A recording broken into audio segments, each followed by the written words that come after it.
Hey, daughters, it's Heather. Before we dive into today's conversation, I need to say something from the very start. No matter how your mother wounded you through silence or control, neglect or enmeshment, chaos or cruelty, the path toward healing is often more similar than it is different.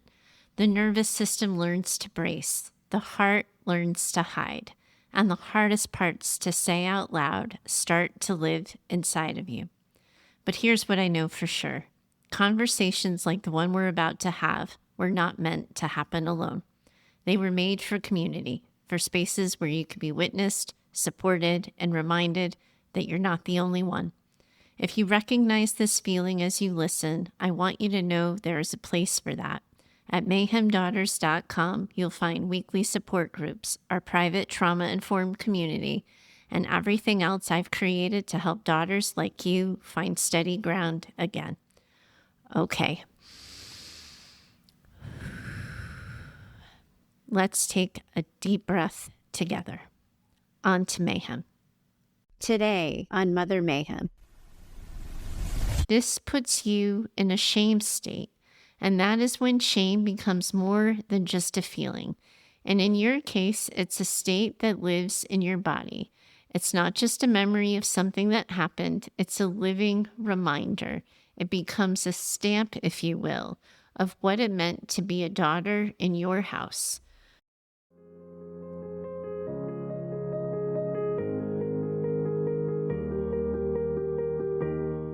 Welcome back to Mother Mayhem, the podcast for daughters of narcissistic and emotionally limited mothers. And holy heck, daughters, as I sit down with you for this conversation, I keep catching myself looking around for the real grown-up in the room. You know, the expert therapist who knows exactly what to say, who can talk about things that are impossibly hard with calm precision. And yeah, I know that's usually me. But what we're about to dig into, it is big. It is important, and I know that I need to get it right. Right now, I can feel the enormity of what we do here, right down to my bones, because I only receive letters like the one I'm about to share with you when daughters trust me and when they trust all of you to hold impossibly hard things with tenderness, truth, and care. There is no easy way to say this, and I don't want to dance around it. This week and next week, we're talking about sexual trauma, specifically sexual trauma that some daughters have endured at the hands of their mothers. This isn't something we've ever covered on the podcast before, not because these stories haven't existed before, but because honestly, I haven't felt ready to hold them out loud. The weight of doing justice to this conversation has felt enormous. For a long time, I've worried that I might mess it up. I kept half joking to Clark that Esther Perel should take the mic instead.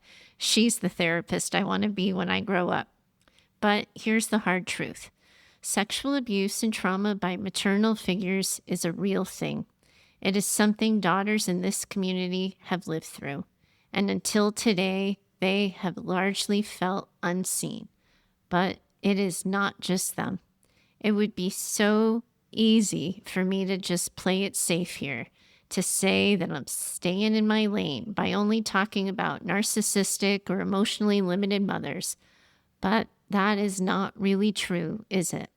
This is a podcast for daughters with mother wounds, period. If you've been hurt by your mother, and that hurt still impacts you today, you belong in and with mayhem. And I need to say this clearly too. This week and next, we are centering on the experiences of daughters who are working to survive and heal from sexual trauma inflicted by their moms. I wish I had said this sooner, but the weight of responsibility I feel to get it right for all daughters is real. And here's what I've come to understand. The stories are different: emotional trauma, physical abuse, neglect, sexual harm.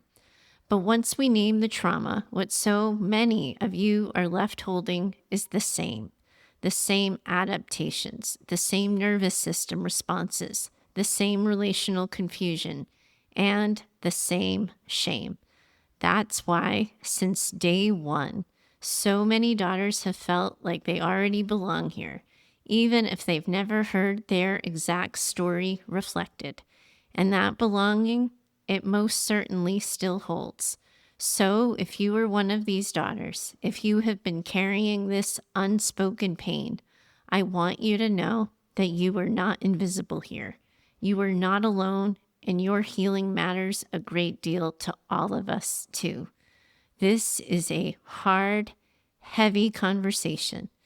2 daughters have written in with their stories, and both speak the truth with a level of honesty and detail that allows us to fully see them. That is part of what makes this community so powerful. Here, daughters are allowed to tell the truth in their own voice. We don't sanitize what's been lived through. We don't cut away the hard parts just to make it easier to hear. That being said, I want to be honest with you. Whenever I've received a letter that has felt too potentially activating or destabilizing for this community, I have chosen to respond privately. And that choice has come from a place of deep care.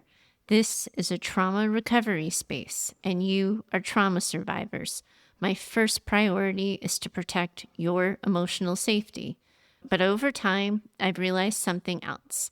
By responding to these letters privately, I've unintentionally reinforced the silence some daughters already feel trapped inside of. I've heard from women who feel like their story is too much to name, too taboo to be spoken, too far outside the lines of what's acceptable to share. They've wondered if they even belong here, and I need to be very, very clear. They do.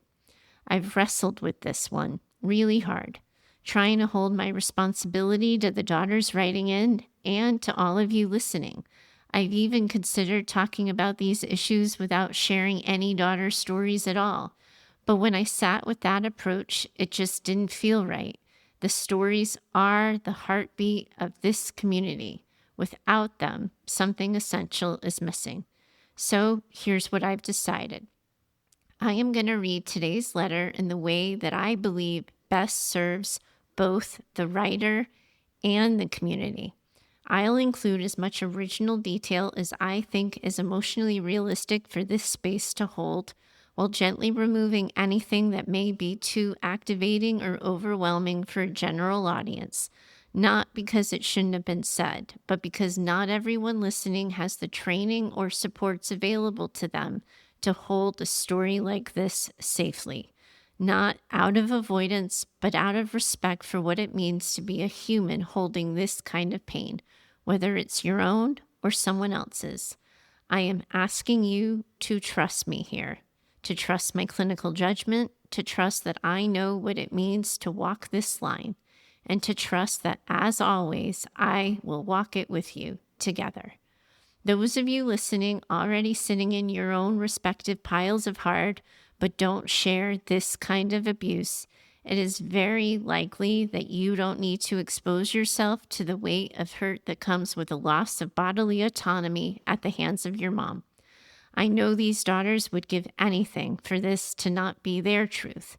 So if this feels like it would be too hard for you to listen to, please listen to the voice that is telling you that. And for those of you who hear me introducing this and already know that this might be about you too, I want to ask something of you as well. Before you go any further, take a moment and really pause. Ask yourself, is this the right day, the right time to engage with this part of my story? And most importantly, is a podcast the right place to do it? You know what it's like when something hits too close, when your head drifts away from your body and you find yourself going numb. That's your brain doing what it's always done, trying to protect you from what feels like too much. If that happens while you're listening, please do not push through it. Turn the episode off. Care for your heart. Tend to your nervous system. You can always come back later or not at all. That choice is always yours. And in the spirit of what this podcast series is talking about, it's a way for you to assert your autonomy over your experience and what is yours to pick up. The only way I know how to help the daughters who need this conversation is by assuring myself that I have given permission to the daughters who don't need it to simply return to the show when we get back to episode 110. It is okay to take a pass on 108 and 109 if listening in would feel anything other than healing. You'll be right on time whenever you return. This week, I'm going to introduce you to Judy. I have named you after Judy Blume because for a lot of us daughters, she was the first person we knew who talked to us about the things that no one else was brave enough to talk to us about. She helped so many daughters be less scared, less confused, and less alone in things that felt impossibly hard. And that's what you are doing today and sharing your story. And next week, you will all meet Margaret after our beloved Are You There, God? It's Me, Margaret by Judy Blume. It is my sincere hope that by pairing these names and pairing these stories that both daughters will feel seen, heard, and less alone. And I hope that for daughters listening in and hearing their stories reflected in the words shared by Judy and Margaret, that they too feel seen, heard, held, and lifted. Let's begin with Judy and her story with some edits by me. Dear Heather, thank you for your podcast. It has helped me understand my childhood and my current problems. Also, listening to your comments to other daughters has made me feel supported and understood. In fact, the podcast is what gave me the idea that my mother was a narcissist. I knew my father was a narcissist because he talked incessantly about how great he was and expected everyone to admire him and to look up to him. But my mother never bragged about herself, so I didn't think of her as a narcissist until now. Here's my story. I know it's long. If you decide to use it, feel free to shorten it. To keep it from being even longer, I'm going to focus on my mother and stepfather, though my relationship with my father and stepmother was also very bad. I realize that my situation is quite different from most of the daughters on the podcast. In particular, my mother developed Alzheimer's when I was in my early 20s, so I never had the kind of problems with her as an adult that most of the daughters are currently dealing with. My story is also quite different from most, as you will see. I have a sister who's 2 years older, and as far back as I can remember, I was always compared unfavorably with her. She knew how to do things and never had any problems or difficulties that I was aware of. I, on the other hand, could never do anything right. As an example, when I was 4, my mother told me to go and take a bath. When I told her that I didn't know how to turn on the water, she said with ridicule, "You mean you're 4 years old and you don't even know how to run a bath?" I got a similar response whenever I didn't know how to do something or made a mistake in what I said or did. I was also always very fearful, anxious, and emotional, and was described by my mother as overdramatic and needy. By contrast with most of the daughters during my childhood, my mom simply wasn't there and was neither aware of nor concerned about any aspect of my life that didn't impact her. After my parents got divorced when I was 7, we never went to the doctor or dentist. My mother didn't read my report card or pay any attention to my schooling or who my friends were. I had asthma, but she said I was doing it all for attention and wouldn't take me to the doctor. I couldn't run or do anything athletic because my asthma was always out of control. I had insomnia and night fears from when I was 5, but she ridiculed me when I told her. So I kept that and my other problems to myself. Starting when I was 9, my sister and I were in charge of shopping, cooking, and cleaning up dinner. She would come home at 7 p.m. and ridicule me for my bad cooking, though she had never taught me anything about cooking. My mother got involved with my stepfather when I was 9, and things got a lot worse after that. He was extremely hostile to me from the start. He wasn't hostile toward my sister, who was rarely there and was quiet when she was. As a child, I believed that he wanted to kill me. As a teenager, I decided that he wanted to kill my soul, but didn't actually want to physically kill me. It was a constant struggle for me to maintain my sense of self.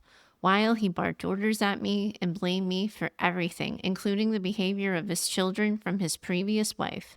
My mother was totally focused on pleasing him and would criticize me for not being nicer to him. She claimed that he loved me, which I knew was false. He would accuse her of buying foods for me, and she would deny it, saying I would never buy anything for her. When my mother wasn't in earshot, he would tell me that she didn't want me around, and she would prefer that I go live with my cousins. In fact, during the summers, my sister and I would be sent to sleepaway camp for 2 months and stay with my cousins for the remaining weeks of vacation. In addition to his hostility toward me, my stepfather and mother regularly exposed me to sexual content from when I was quite young. This is now Daughters, where Judy shares that she became familiar with pornography because it was out in the open in her home. Her stepfather, with her mother present, would use sexually explicit language, would objectify women, and would have Judy watch sexually explicit material.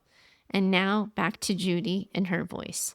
Starting when I was around 12, my mom told me that no boy would ever like me because I wasn't pretty or feminine.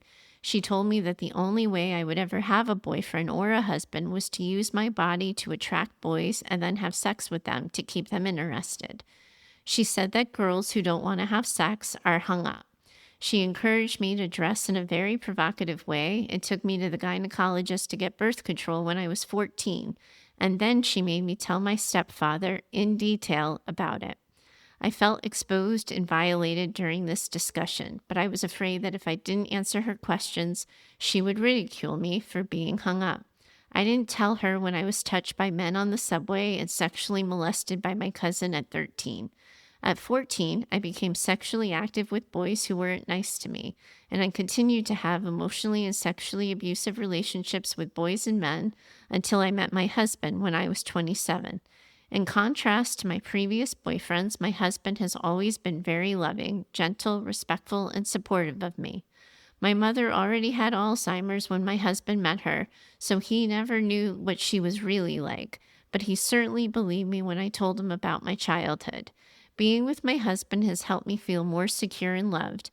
I've also been in therapy for years, including EMDR, which has helped a lot. However, I still have 3 primary ongoing issues. I suffer from shame when I don't know how to do things and when I say the wrong thing in a social situation. I know this comes from the shame I felt when my mom would ridicule me for not knowing how to do things or for making mistakes as a child. But this knowledge doesn't seem to alleviate the shame that I feel. Also, I've never been able to feel anger. I know it wasn't safe to be angry as a child and that I'm safe now. However, in situations when most people would feel angry, I feel like I've done something wrong and I struggle with the thought that I deserve to be treated badly. In these situations, I cry from shame and need my husband to reassure me that I'm a good person and that it is the other person who has done something wrong. Even with therapy, I can't get in touch with any of the feelings of anger about things that happen in the present or in the past. Finally, even though my husband and I have a healthy sexual relationship, I have disturbing sexual fantasies. I'm sure this comes from the sexual stuff that I was exposed to when I was a child. I feel great shame about this despite talking about it with my therapist, who assures me that there's nothing to be ashamed of. I've never talked to anyone outside of my therapist about this, and it took me a long time before I felt like I could talk about it with her. In fact, even after telling her about it, the shame has not diminished whenever it comes up in therapy. It is hard for me to even mention it here, not knowing who might be listening to the podcast. Therapy has really helped me and continues to help me feel more emotionally stable and happy and understand where my current issues come from. Yet, even knowing that all of the shame comes from my mom, who is long gone, I still feel it very strongly. I'm wondering if you could offer some words of wisdom about how I might more fully recover from my issues. Thanks again for all you do and say on the podcast. Oh, Judy, I hate all of this for you. I hate all of it. You have had to endure and survive so much, and to know that we only heard half of your story, that there is more with your father and your stepmother. Honestly, it is utterly devastating. I hate all of this for you. I hate this for present day you and for little girl Judy, who had to navigate her way through all of this so incredibly alone in the world. I want you to know right away that Mayhem believes you. We believe everything you told us, and we believe everything you didn't include in your story. We have you. We're holding you, even in the ways that we're limited to in a podcast community. But we have you. We believe you, and I hope with all of my might that I am able to help you today. What a privilege it is to know you trust our community with your story. And I hope by the end of our chat that you will feel we all did right by you. Now, you have done a shit ton of work and you have processed through so much already on your own. But some daughters haven't caught up to where you are just yet. And I want to make sure that we're all operating from the same playbook. So I'm going to dial all of us back to offer a bit of a frame for this conversation. In some spaces, you'll still hear what happened to you labeled as sexual abuse. That's what we used to call it, especially in the 90s and early 2000s, and some clinicians still use that language today. And to be clear, what we're talking about is sexual abuse. But there are parts of your story, Judy, that feel far more insidious, more confusing, things that don't always show up cleanly under the umbrella of quote unquote sexual abuse, especially when there's no overt contact or violence. And that's where more recent clinical language gives us a clearer name: covert sexual trauma. It helps describe the kind of violation that happens in the silences, in the exposures, and the pressure to share things you didn't choose to share. It names what happens when you're sexualized before you're ready and when your body is treated like it belongs to someone else. And while you are all used to hearing me talk about covert narcissists, you aren't used to hearing me talk about covert sexual abuse. So let me define it for you as I understand it. And as I wrap my mind around it, I'll help you all wrap your minds around it a little bit more too. Covert sexual trauma happens when a child is pulled into adult, sexualized, or emotionally exposing situations without any of the safety, protection, or consent that they need and deserve. It's when your body becomes something to be commented on, managed, exposed, or used instead of protected. It's when the boundary that should have separated you from your mother's needs or your stepfather's gaze gets completely erased. In your case, Judy, you were exposed to explicit content in places. You were asked about intimate medical details in front of your stepfather. You were told your worth came from being sexually desirable and that love had to be earned through your body. And I want to be so crystal clear here. That is not an education. That is not closeness. That is not care. All of this, every single fucking thing that happened to you is a profound violation of boundaries. And your nervous system knew it, even when no one else around you bothered to care. All of this must have been so confusing and scary to little Judy. And let's be honest, us adults are all shocked by it all too. No one wants to be able to understand this or make sense of this, because what makes covert sexual trauma so disorienting is that it often comes wrapped in what looks like love. And when that happens over and over again, you start to believe that your discomfort is the problem, not the situation. And that's why even now, Judy, with all of the therapy, self-reflection, and insight behind you, you still find yourself living with shame. It's not because you're not doing the work. It's because this kind of trauma lives in the body. We also need to name another abuse that must have made little girl Judy so scared and so hurt And that's the role reversal your mom subjected you to. She exposed you instead of protecting you. And again, we bump into a language issue here where you'll hear this called different things depending on the therapist you're talking to. But for the sake of this conversation and the context of healing from mother wounds, I want to name it this way: maternal collusion. I think of this as when your mom, instead of shielding you from harm, draws you into it. Sometimes to please a partner, sometimes to avoid being the target herself. In your case, your mom didn't just cross the line. She put you on display, Judy. She asked you to disclose personal things in front of your stepfather. She exposed you to environments no child should have been in. She turned your body into an object, one that serves someone else. That's not just inappropriate. That is abusive. It's criminal. It's exploiting a child. It is child endangerment. And it is so much more than narcissism. You were so far from being safe as a child, Judy, and you were so very far from being protected.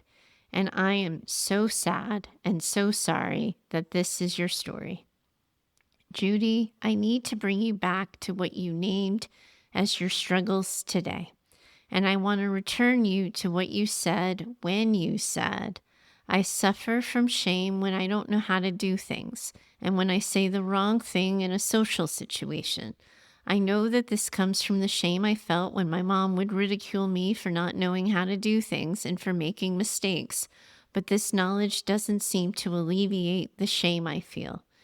Now, Judy, you have been listening to the show, and I have to assume by the incredible amount of trust you have placed in me that you've been listening to the show for a while.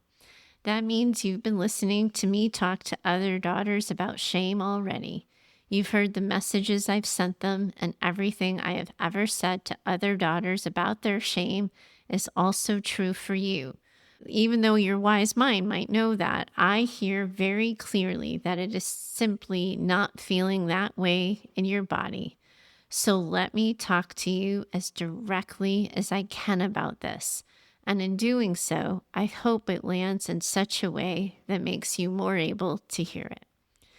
There is nothing wrong with you, Judy, because shame still flares when you don't know something, or when your words land sideways, or when your stomach drops after a social interaction and you replay it for hours. That reaction is not about being stuck. It's your body doing exactly what it learned to do in order to survive. So when you were little, not knowing something wasn't neutral or natural, it became dangerous. Saying the wrong thing didn't lead to gentle correction. It led to ridicule, shaming, rejection, maybe worse. And because of that, your system didn't just learn that mistakes are bad. It learned that you were bad, that love could be lost if you got something wrong, that safety could disappear if you didn't know the answer.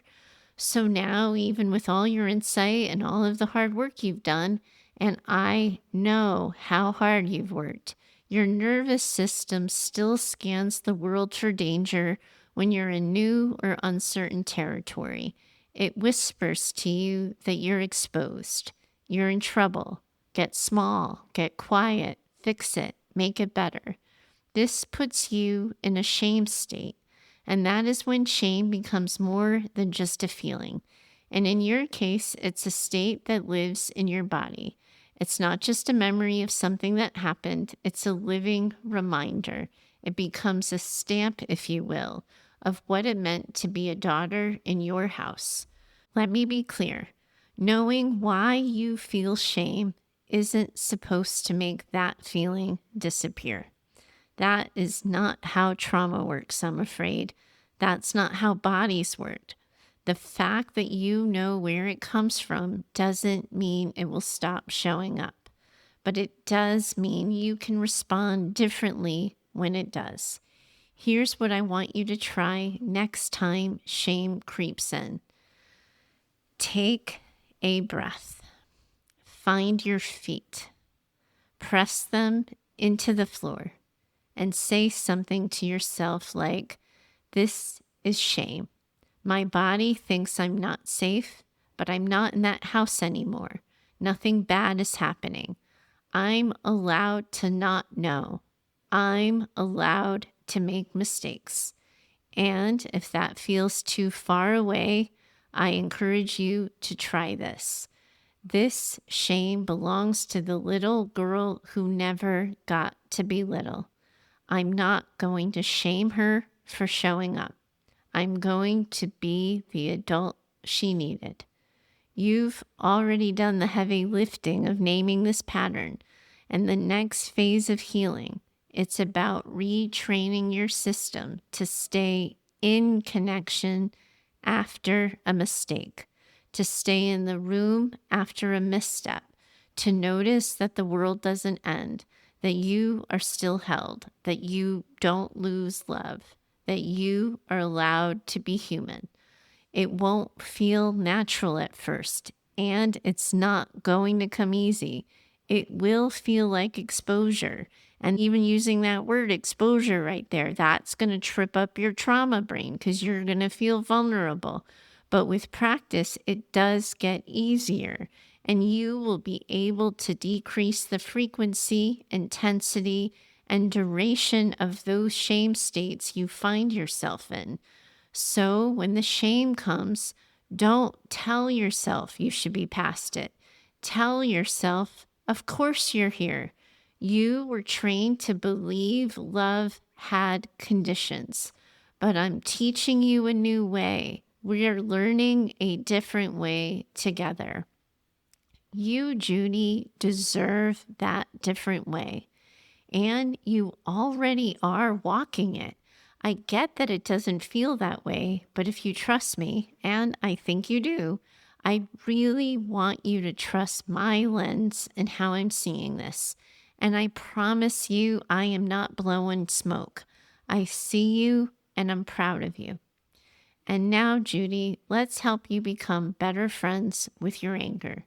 You wrote, also, I've never been able to feel anger. I know it wasn't safe to be angry as a child and that I'm safe now. However, in situations when most people would feel angry, I feel like I've done something wrong, and I struggle with the thought that I deserve to be treated badly. In these situations, I cry from shame and need my husband to reassure me that I'm a good person and that it is the other person who has done something wrong. Even with therapy, I can't get in touch with any feelings of anger about things that happen in the present or the past. Now, Judy, I gotta be really honest with you here for a second. I am not sure exactly when it was that therapists were pulled aside and told that to push healing forward, we have to help clients feel their anger. But holy hell, do you all know how many daughters I now sit in front of who think that they are somehow doing healing wrong because they can't feel their anger, or they don't know how to be angry, or they don't know how to express their anger? So many daughters, so many. So first, let me get the obligatory psychobabble out of the way. Here's the deal with you and your anger, Judy. And this personal rant isn't just for you. All of you daughters are invited to my TED Talk. Here goes. Judy, everything I said about your shame is true here too. Just like not knowing something was unsafe for you as a kid, so was your anger. It never led to repair. It didn't bring your mom closer. It didn't create change or boundaries or safety. It brought danger. It triggered abandonment, mockery, punishment, withdrawal. And over time, your body learned anger is not safe. Anger is not allowed. Anger will cost me love.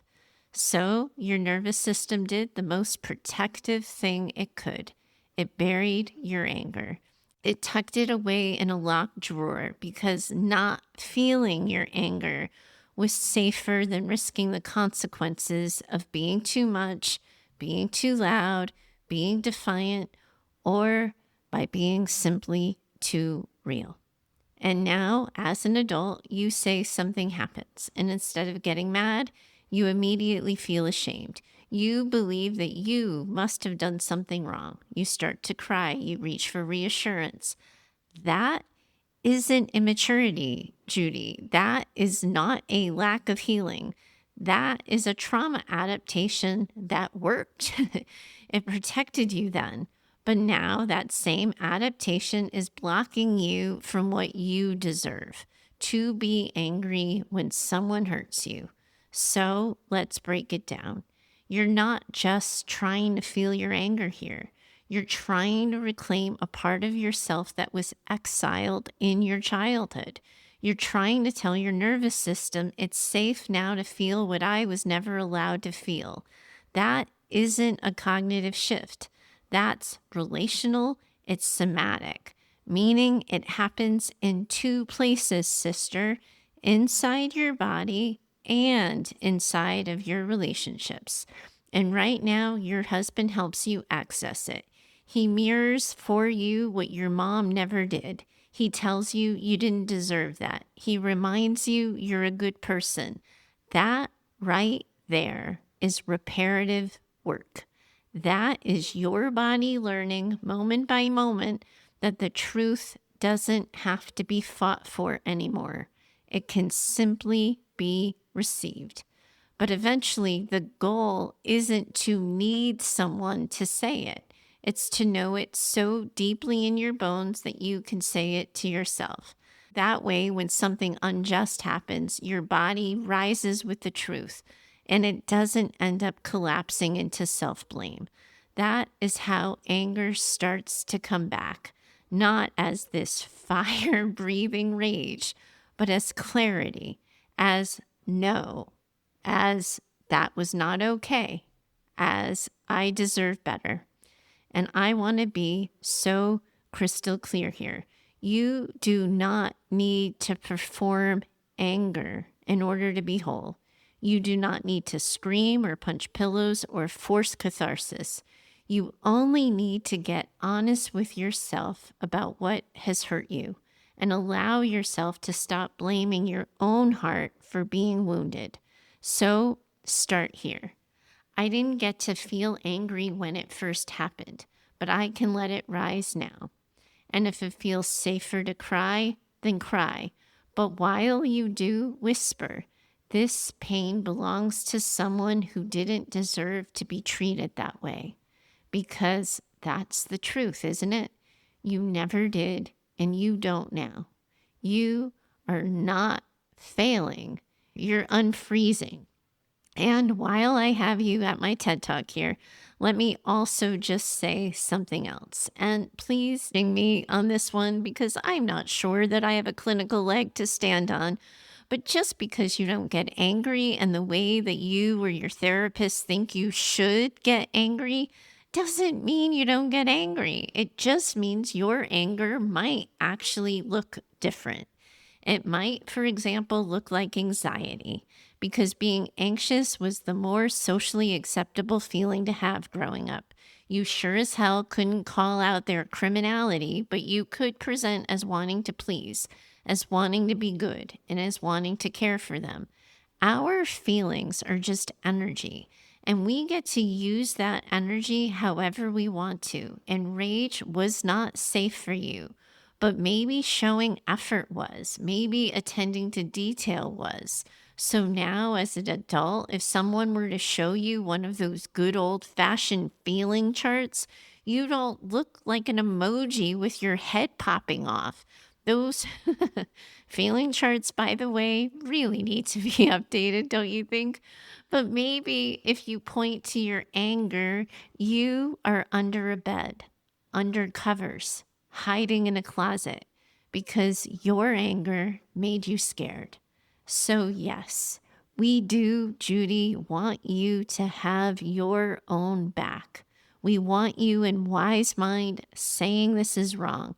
I didn't deserve it.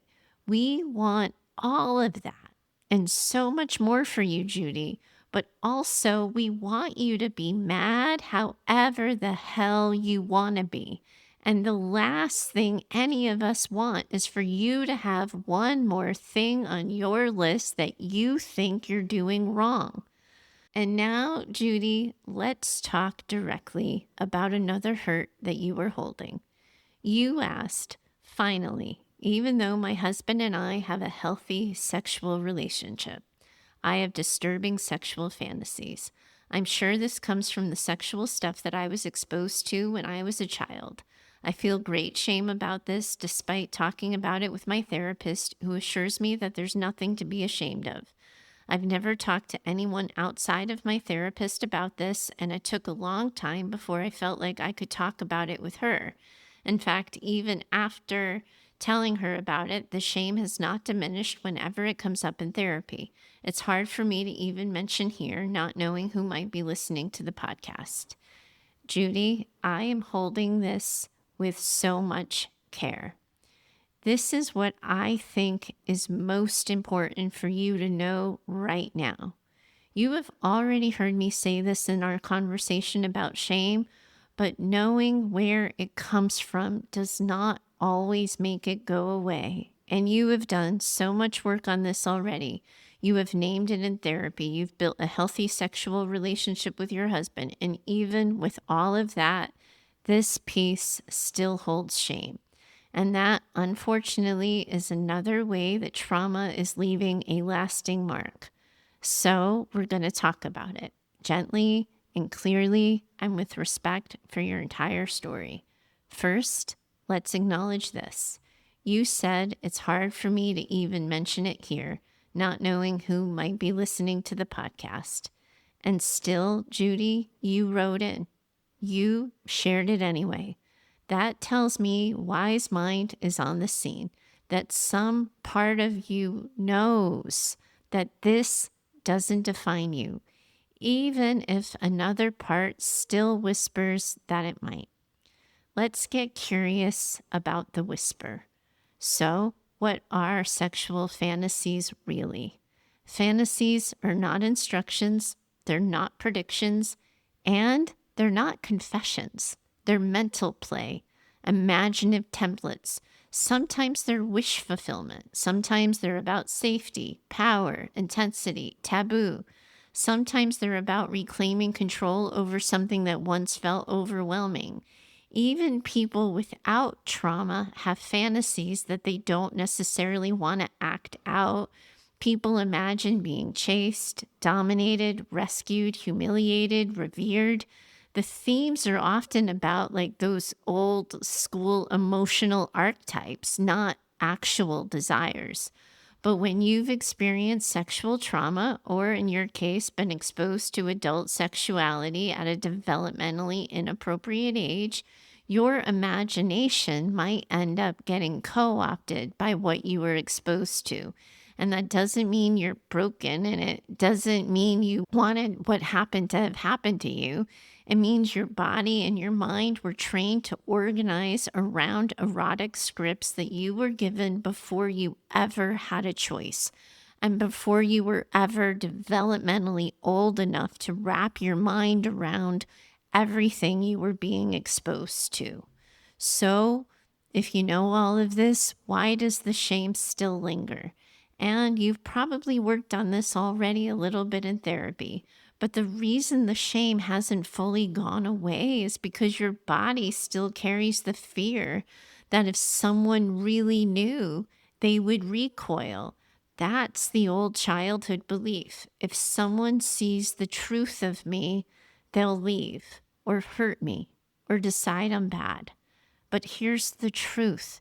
You were never bad. Judy, you were sexualized. You didn't choose it. You survived it. And if your imagination still echoes some of those early exposures, that isn't some sign of damage. It's evidence of how powerful your brain is at making sense of what it should never, ever have been able to make sense of. You, Judy, deserve so much compassion for how you learned to survive. And I so want you to have and hold this same compassion for yourself. I so want you to trust my lens on this. And I think we can make you much more comfortable with all of this. And again, your fantasies aren't wrong. They don't have power, but let's see if we can still make you more comfortable. How about we try reframing them? Instead of asking, why do I still have these? Try asking, what is this trying to protect me from? Many trauma survivors end up using fantasy to reclaim control over a story where they once didn't have any, to regulate anxiety or overwhelm in ways that their body ends up finding familiar, or in a way to express desire safely when desire at one point in time was so dangerous and shameful. And that doesn't make you unsafe, it doesn't make you perverse. That makes you adapted.